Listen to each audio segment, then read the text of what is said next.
Guys, I think it's so important that we discuss the feeling of being stuck. When you genuinely just feel lost in life. When you just don't know what to do next. When every single thought in your head was all for a goal, and then you see the goal is meaningless all of a sudden, and you start to just question everything. Or when you wake up in the morning and your anxiety or derealization hits you so hard and you're just like, fuck. Where do I go from here? Because something I've really used to struggle with was feeling lost. Just feeling lost. Knowing that there was so much more for me, but for some reason, I couldn't figure it out, or I couldn't follow through, or I couldn't understand why I wanted what I wanted, or even what I wanted out of life. And just not knowing who I am at the core. It's something I still struggle with to this day, but I know how to handle it. I think as a human being, it's impossible to go the rest of your life without experiencing any loss of direction, right? It's super, super normal. But knowing how to respond has been the cheat code for me to continue to progress and progress and progress. Right now, I am in a test day. Not even a test phase, because the last few weeks have been fire. But today, test fucking day. And I'm telling you, I'm making this under the emotion because it is a test day. And it feels like I've been in this day forever. It feels like the last 3 weeks of my life has felt the way that I feel right now. It feels like the last 3 months, 6 months, year of my life has felt this feeling. And this feeling that I'm feeling is a lack of drive. It is a lack of confidence. It's a feeling of me not wanting to show up today, but like to a deep level. It's me, needing to fix a lot of things of my life and realizing all these things. But at the end of the day, it's nothing more than a test, and I've been prepared for this moment. And I always wake up and I wait for the storm to come because I know it's going to hit, and I live every single day like the storm's hitting me, because when it does, I know how to fucking handle it.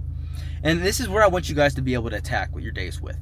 Derealization recovery and fully guaranteeing your recovery won't happen until you learn to completely and entirely win the test.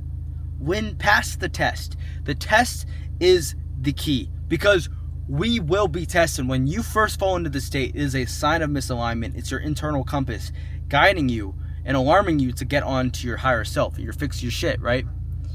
And what happens is you fall in this loop of being scared of the feeling but not listening to it. And it's this feedback loop. Like, you don't know what's going on and it keeps repeating and repeating.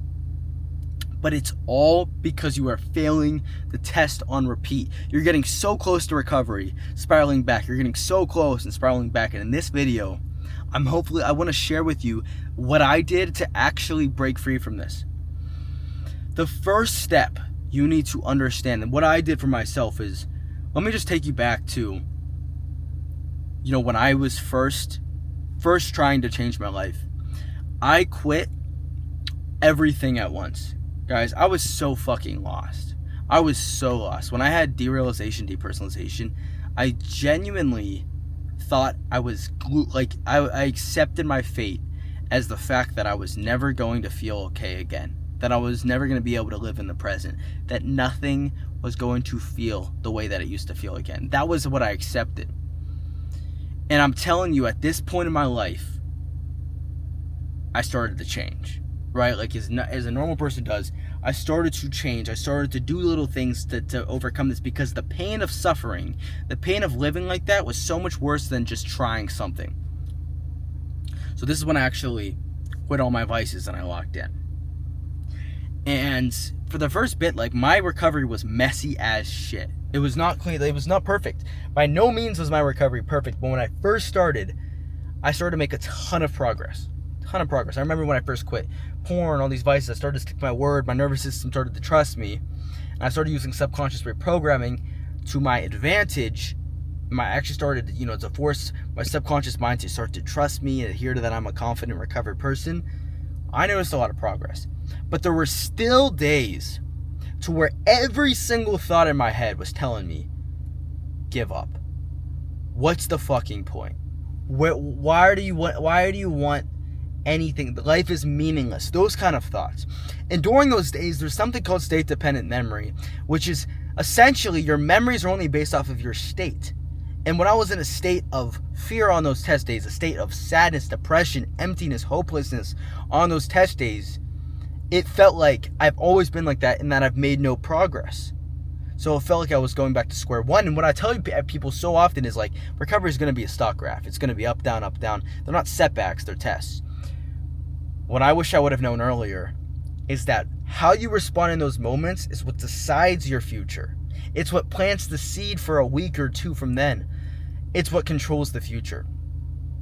Because what can happen is a symptom will come up. And that's testing that old identity. It's testing the old version of you, testing the version of you that you used to be. It's a lingering symptom. You were already recovered, but it's a lingering symptom from the past. Now, the way to fix those symptoms is to understand that when you do respond to it correctly in the present, you're planting a seed for the future, but you're not going to instantly change it in that second. When those symptoms come up, and when those symptoms would come up, I would sit there and I'd be so far in my head. Yes, I'd continue to do shit, but it wasn't to the extent of like, I didn't know that I was going to get past it. I wasn't certain that this was a test. I was still confused because it felt so real. But I didn't understand that you can literally, in those moments, that's your opportunity. That's your chance. That's literally your opportunity to say, you know what? I am 100% recovered. Nothing is going to bring me back against that statement. That is the only truth that is real, is the fact that I here am 100% recovered, and no one, nothing, under no circumstance will anything change that. So when these symptoms would test me, I'd fail and fail and fail until I realized one day I said, fuck this. Something has to break the pattern. And I started to smile at the symptoms. I started to get excited. I started to literally laugh at the symptoms, because I was like, if this is all you got, if I haven't died yet, what's going to happen? What's going to happen? I haven't died yet. I feel fine. What is going to happen? Nothing. And because of that fear over and over and over again happening, and nothing really happened, I never died, nothing ever happened, I actually finally started to be real with myself, saying, you need to prepare yourself for these tests. Because everything in life, I started to realize, the gym taught me so much about life, and it taught me that God tests people. He puts you through tests, and during those hard times, you're asked, are you really worth leveling up? Are you the kind of person who can really take this shit to the next level? Are you the man who can show up regardless of how you feel? Are you that kind of person? Or are you going to fall short to the old version of yourself? When you're recovering, you have to build this new identity. Just like when you're in the gym, you have to build this new identity of someone who's in shape. And in the gym, you have those days to where you have a terrible pump, to where you're not getting stronger. You feel like you're weak. You feel like you look like shit. You hate the way you look in the mirror. But you show up regardless of what your brain tells you, and you break through. That resistance. The same thing goes with your recovery. There's going to be those tests. There's going to be those feelings. There's going to be those moments where you want to give up, and you really feel like the world's against you. You feel like everything's against you. You feel like you're the only person. And when you work towards recovery, there's something called the rubber band of resistance. It starts to stretch. Then you give up. It goes back. Then you stretch it. But you never get to the point to where it snaps and you break through, because you always fall to the test. From here on, you have to wake up on those tests, smile, laugh, and say, this is my fucking chance. Not to change this instantly. Who gives a fuck how I feel right now? But I can change the future. I can change how I feel in a week, 2 weeks, 3 weeks from now.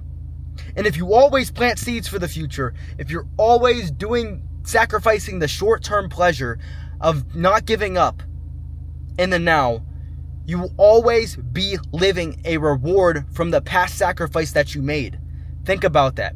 If you guys sacrifice always the short term for the future, you're always living in the reward from the sacrifice that you made in the past, so you're no longer sacrificing. But it's hard to understand that, because you have to sacrifice the now for now, right? Like, you're going to have to sacrifice without a reward. But you do that over and over again, you get that reward, and you start to reinforce it. And what happens is, When you start to break past new levels, you start to reach new parts of life, you start to overcome new obstacles, thought patterns, and insecurities that you once had, you start to open up these new goals. And as you start to be in these new goals, you start to get what's called your why. Now, your why is something that is absolutely and extremely and entirely crucial, mandatory for overcoming this condition. It is the cornerstone.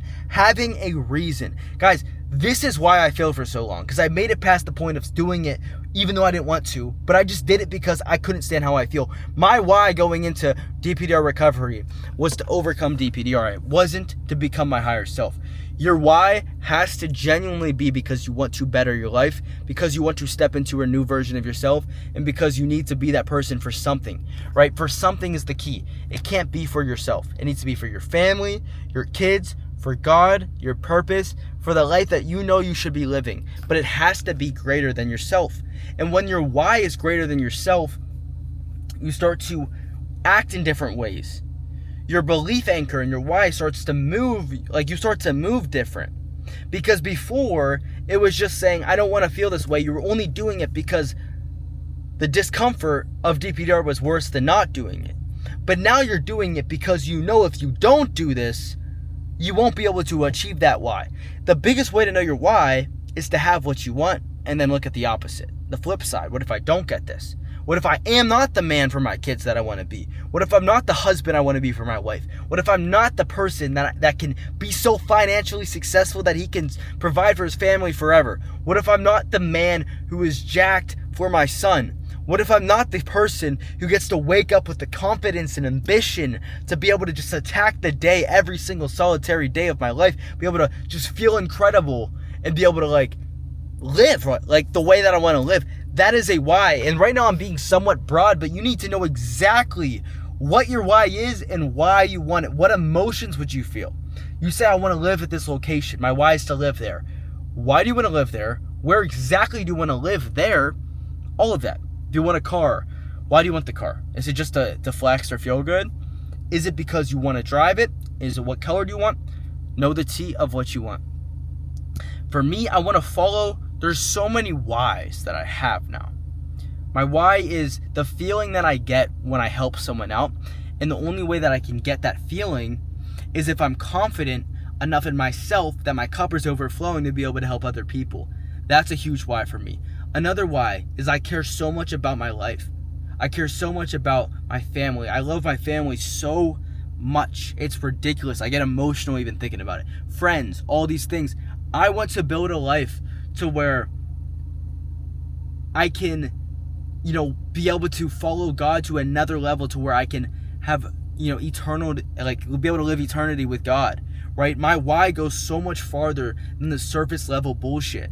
You have to find something that's going to exceed you to a level of why that you would have never even, got to otherwise. Because without that, what's going to happen is the alarm is going to hit on day 30, day 40. When you're one day away from a full recovery, you're hours away from a recovery.